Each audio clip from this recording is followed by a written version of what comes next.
Ashish ji, good morning. एक clearly हमारी market में मैं एक डेटा पढ़ रहा था कि 700 दिन हो गए सेंसेक्स को ऑल टाइम हाई बनाए हुए। 700 दिन मतलब 2 साल के करीब हो गया है अब। लेकिन इंडिविजुअल स्टॉक्स में अच्छे मूव्स हैं, तो इंडेक्स शायद वो ना रिफ्लेक्ट कर रहा हो। क्या व्यू रहेगा आपका इस समय मार्केट को लेकर के? यही चलने वाला है कि इंडेक्स कहीं नहीं जाएगा लेकिन स्टॉक स्पेसिफिक मूव्स अच्छे रहेंगे? अनुज जी, ऐसा थोड़े समय के लिए तो ऑनेस्टली ऐसा लग रहा है हमको भी। और हम ज्यादा इसके बारे में चिंतित नहीं हो रहे और कंप्लेन भी नहीं कर रहे, क्योंकि अनुज जी क्या होता है कि अगर आप थोड़ा पीछे जाके 2023-24 देख लें, तो वो इनफैक्ट एक्टिव मैनेजर्स के लिए और हम जैसे एक balance portfolio, diversified portfolio, bottom up stock picking, जिस तरीके से हम इंडेक्स को बीट करने के लिए अपनी पोर्टफोलियो स्ट्रेटजी बनाते हैं, उसके लिए पिछला साल 2 साल एक्चुअली बेटर है।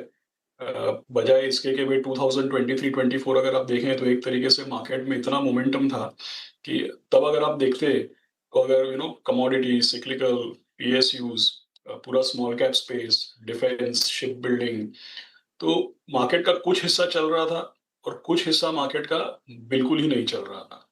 तो जब मार्केट में एक हाई बीटा रैली आती है, एक पोलराइज्ड मोमेंटम बन जाता है, वो in fact diversified portfolios, relative benchmark को बीट करने के लिए जो हम पोर्टफोलियोज बनाते हैं, उसके लिए 23-24 अलग चैलेंज था।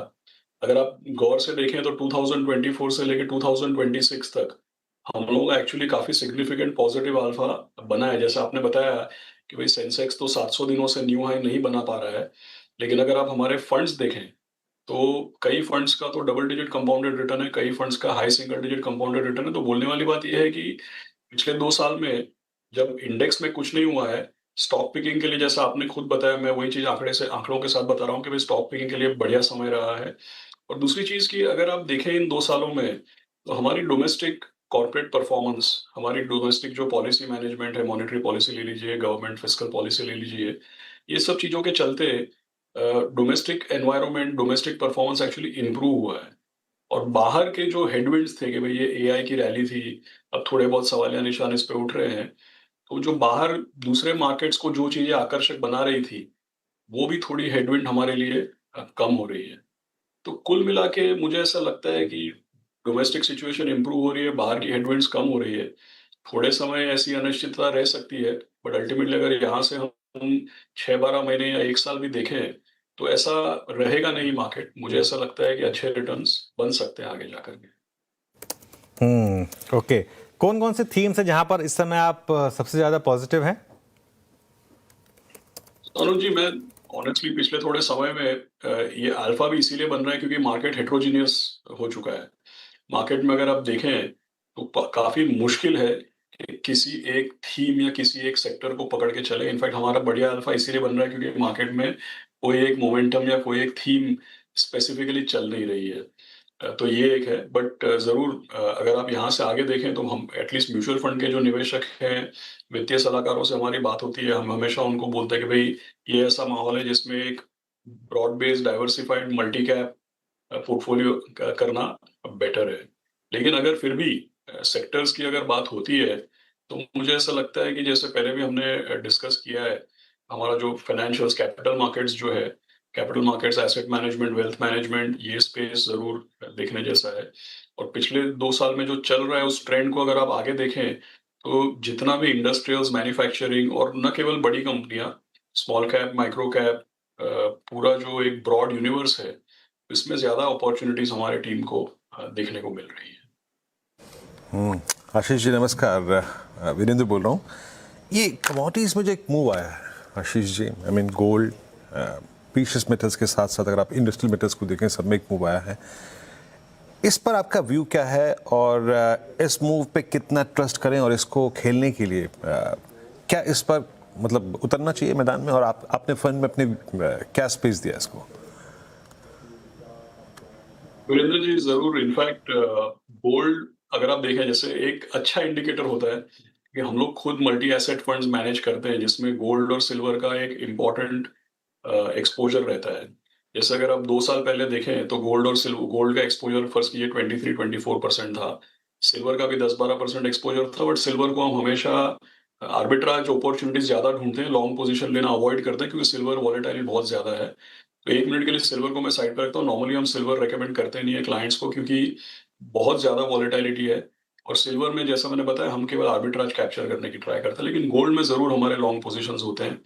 तो एक समय ऐसा था 2 साल पहले जब 23-24 जो भी हम लोग वैल्यूएशन पैरामीटर्स यूज़ करते हैं, इंटरनल मॉडल्स जो यूज़ करते हैं, रिलेटिव असेसमेंट करते हैं gold versus dollar, gold versus equity. तो उन पैरामीटर्स के बेसिस पे 2024 जुलाई में मुझे याद है फंड में 24% गोल्ड होता था। अभी जनवरी-फरवरी में जो चीज़ें हुई, वॉलेटिलिटी हुई तब जाकर के 10% के आसपास आ गया। अब फिर से हम लोगों ने पिछले थोड़े समय में गोल्ड इंक्रीज होते हुए देखा है। तो शॉर्ट आंसर ये है कि गोल्ड जो है, जितने भी लोग इक्विटी के निवेशक हैं, लेकिन इक्विटी मार्केट की वॉलेटिलिटी उनको हज़म नहीं होती है या ये जैसे अभी मैं अनुज जी से बात कर रहा था, साल 2 साल रिटर्न नहीं बना तो वो परेशान हो जाते हैं। तो काफ़ी ऐसे निवेशक हैं जिन लोगों को ऐसे माहौल में गोल्ड अपने पोर्टफोलियो में हम रखते भी हैं और होना भी चाहिए क्योंकि बाहर का जो माहौल है यूएस डॉलर के ऊपर लोगों को जो चिंता हो रही है, ओवरऑल वर्ल्ड की जो फाइनेंशियल सिस्टम ये जो जियोपॉलिटिक्स की वजह से लोगों को चिंता हो रही है, करेंसीज में पीपल आर वेरी कंसर्न कि भाई डॉलर डिबेस होगा क्या होगा। तो उसकी वजह से गोल्ड तो आई थिंक सुर्खियों में रहेगा और पोर्टफोलियो में भी गोल्ड होना चाहिए। सबकी अलग अलग रिस्क रिटर्न प्रोफाइल के अनुसार होगा, लेकिन गोल्ड हम लोग हमारे पोर्टफोलियोज में भी रखते हैं जहां पे उसकी पॉसिबिलिटी है और लोगों को भी एडवाइस करते हैं। As far as industrial commodities are concern, उसका भी मुझे ऐसा लगता है कि कहीं ना कहीं पे हार्ड एसेट्स और कहीं ना कहीं पे जो मॉनेटरी एसेट्स हैं उसके ऑल्टरनेट्स की तलाश में लोग हैं। तो इसकी वजह से शायद इवन इंडस्ट्रियल कमोडिटीज में एक मूवमेंट है, लेकिन वहां पे ये ध्यान रखना चाहिए कि भाई लोगों का एक ओवरआर्चिंग वरी लोगों की ये है कि ग्लोबली आर्थिक व्यवस्था स्लो डाउन हो रही है। चाहे आप यूएस की बात करें, चाइना की बात करें, यूरोप तो वैसे भी बहुत ज्यादा ग्रोथ दिखा नहीं रहा था। तो जब पूरे वर्ल्ड में एक इकोनॉमिक स्लो डाउन की चिंता है तो कमोडिटीज कितना चलेंगी। यस, डेफिनेटली मॉनेटरी सिस्टम के सामने आप ऑल्टरनेटिव्स ढूंढ रहे हैं इसलिए कमोडिटीज चल रही है, उसमें गोल्ड की अपनी अलग पोजीशन है, लेकिन इंडस्ट्रियल कमोडिटीज की वॉलेटिलिटी बहुत ज्यादा रहेगी, उससे सावधान रहना जरूरी है। अच्छा आशीष जी, एक समय बाद, लंबे समय बाद एक इंडस्ट्री में जो बदलाव हो रहा है वो है टेलीकॉम। आप देखिए क्या प्राइस हाइक्स हैं, प्राइस हाइक्स सस्टेन कर रहे हैं और हो भी रहे हैं। The weakest player in the entire telecom, Vodafone idea, उसके लिए भी बैंक सब क्रेडिट लाइन खोलने को तैयार हैं। उसके इनफैक्ट सब्सक्राइबर एडिशंस विजिबल हैं और ये एक ऐसा स्पेस है जो कि वेल्थ क्रिएट करके दिया भी है, ट्रैक रिकॉर्ड भी है, सारे प्लेयर्स इस वक्त अच्छा पैसा बना के दे चुके हैं। अगले 5 साल के लिए, 10 साल के लिए स्पेस कैसे प्रिपेयर हो रहा है? एक्चुअली व्यू तो अपनी जगह पे, लेकिन जैसे हम लोगों का एडवांटेज है कि भाई हमारे पोर्टफोलियोज पब्लिक होते हैं तो हम लोग व्यू तो ऑब्वियसली हैप्पीली अपना शेयर करते हैं, लेकिन पोर्टफोलियो भी दिखता है। तो जैसे जो टॉप कंपनीज हैं टेलीकॉम में, जैसे खास करके हमारे पोर्टफोलियो में काफी समय से टॉप 5 होल्डिंग्स में एयरटेल रहा है हमेशा। तो ये दर्शाता है कि भाई हमारा इसके तरफ क्या व्यू है और क्या पॉजिटिव एक्सपेक्टेशंस हैं। सो हमको वी आर ऑब्वियसली मतलब पॉजिटिव और कंस्ट्रक्टिव है इसके ऊपर आने वाले समय के लिए, और वो पोर्टफोलियोज में दिख भी रहा है। ओके, पोर्टफोलियो में दिख भी रहा है बिल्कुल। अच्छा, लार्ज कैप प्राइवेट बैंक्स में एक दिक्कत है, क्लियरली सबसे बड़ा प्लेयर चलने को तैयार नहीं है, लेकिन ओवरऑल बैंक्स और एनबीएफसीज में ठीक ठाक मूव्स रहे हैं। यहाँ पर आपकी प्रेफर्ड बास्केट्स क्या होंगी? अनुज जी, इसमें एक्चुअली पोर्टफोलियो में ज्यादा एनबीएफसीज और सेकंड टियर या छोटे बैंक्स जो हैं, आई थिंक इसमें ज्यादा स्कोप या इसमें ज्यादा, बिकॉज देखिए बड़े बैंक्स की अगर आप बात करें तो मैनेजमेंट कंटिन्यूटी या जिसको हम केस स्पेसिफिक इश्यूज बोल सकते हैं कि भाई हर एक का अपना अपना, कहीं पे थोड़े समय पहले ये फ्रॉड या गवर्नेंस या अकाउंटिंग का इश्यू हुआ, कहीं पे मैनेजमेंट चेंज का इश्यू हुआ, कहीं पे कुछ। तो इस तरीके से हर एक बैंक में कुछ ना कुछ अनफॉर्चुनेटली एक चर्न एक तरीके से रहा है। तो वो केस स्पेसिफिक है, आई डोंट थिंक उसको सेक्टर के नजरिए से पेंट करना चाहिए। लेकिन अगर आप देखें कि भाई फॉरेन जो बड़े बड़े स्ट्रेटेजिक स्टेक्स लिए जा रहे हैं, वो सेकेंड टियर बैंक्स में लिए जा रहे हैं, एनबीएफसीज में लिए जा रहे हैं।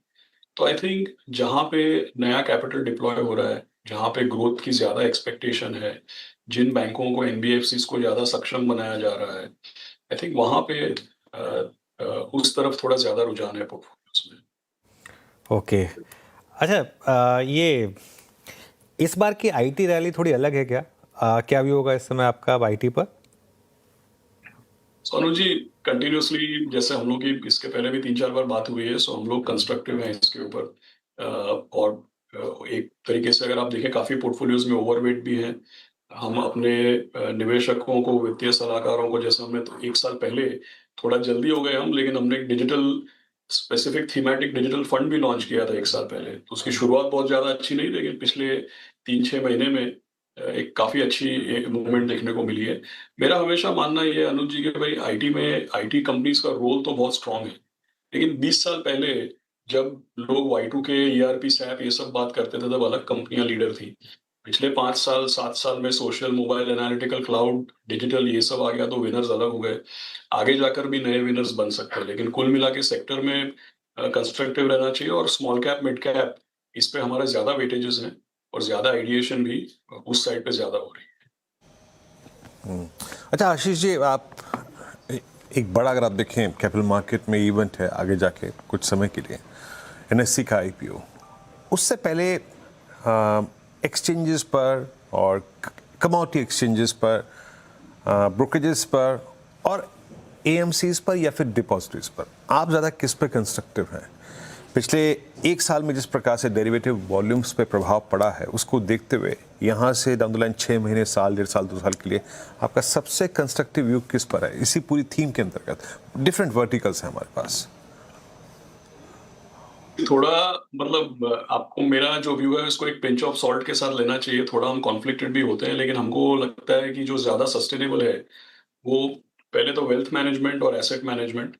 ये हमको लगता है कि, क्योंकि देखिए क्या है कि आप मार्केट्स को लेकर के कोई भी तरीके का सिनेरियो ले लें, अल्टीमेटली जो वेल्थ मैनेजर्स हैं, जो क्लाइंट की वेल्थ हैंडल करते हैं, और इंडिया में उसमें सबसे ज्यादा ग्रोथ दिख रहा है। तो वैसे तो मैं खुद एसेट मैनेजमेंट कंपनी चलाता हूं, लेकिन फिर भी मुझे ऐसा लगता है कि वेल्थ मैनेजमेंट जो है, ये आई थिंक मेरे पर्सनली मुझे ऐसा लगता है टॉप प्रायोरिटी पे रहेगा। उसके बाद एसेट मैनेजमेंट रहेगा, और उसके बाद, क्योंकि ये जो वेल्थ मैनेजर और एसेट मैनेजमेंट है, इसके पास एसेट्स की कस्टडी है, और ये क्लाइंट्स को फी चार्ज करते हैं, और ये क्लाइंट्स का पैसा जिस तरफ चाहे उस तरफ, या जिस तरफ सूटेबल है क्लाइंट के लिए उस तरफ उसको डिप्लॉय करवा सकते हैं।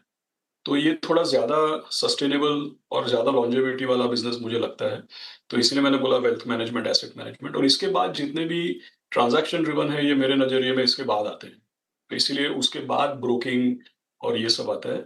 आई थिंक जहाँ तक एक्सचेंजेस की बात है, तो इसमें तो ऑब्वियसली आप जानते हैं कि मोर और लेस हर जगह पे मोनोपोली, डुओपोली, इस तरीके की अरेंजमेंट है। तो मेरा pecking order wealth management, asset management, उसके बाद transaction driven businesses. And I think transaction driven businesses में definitely exchanges would be on top, क्योंकि बहुत ही स्ट्रॉन्ग पोजीशनिंग है जो भी एक्सचेंजेस है यहाँ पे। अच्छा, ऑन सीरियस नोट, वैसे हालांकि हम जब इस स्पेस के बारे में बात करते हैं तो हंसी मजाक शुरू हो जाता है, बट लिकर मतलब बेस्ट वेल्थ क्रिएटर रहा है। अगर आप रेडिको को देखें, आप यूएसएल में भी मूव आया पिछले 1 साल में, अच्छा खासा मूव है। बाकी मिड कैप में आप तिलक नगर को देखिए। आपने किसी फंड में स्पेस दिया क्या इस स्पेस को? वीरेंद्र जी, बहुत ज्यादा एक्सपोजर है नहीं एक्चुअली हमारे पोर्टफोलियोज में। अगर तो एक तरीके से आप बोल सकते हैं कि उस रैली में हमने कोई बहुत ज्यादा पार्टिसिपेट किया नहीं है, लेकिन जनरली स्पीकिंग अगर आप देखें तो ग्रोथ सेक्टर है अल्टीमेटली, क्योंकि क्या है कि इसकी खपत बढ़ने वाली है। डिस्क्रेशनरी कंजम्पशन का बहुत बड़ा हिस्सा है ये। तो इसमें मुझे कोई डाउट नहीं है, लेकिन हमारे पोर्टफोलियोज में इसका कोई बहुत ज्यादा रिप्रेजेंटेशन नहीं है। चलिए। कई बार ये भी होता है कि हमारे पोर्टफोलियोज में हम लोगों को एक तरीके से कुछ पोर्टफोलियोज में ऐसा होता भी है कि भाई एक एथिकल या ईएसजी कंप्लायंट इन्वेस्टमेंट की भी जरूरत होती है। तो कभी कभी ये एक्सपोजर एनीवे अंडरवेट या नहीं के बराबर हो सकता है। ओके, चलिए आशीष जी, बहुत बहुत शुक्रिया आज हमारे साथ जुड़ने के लिए और अपना समय रखने के लिए।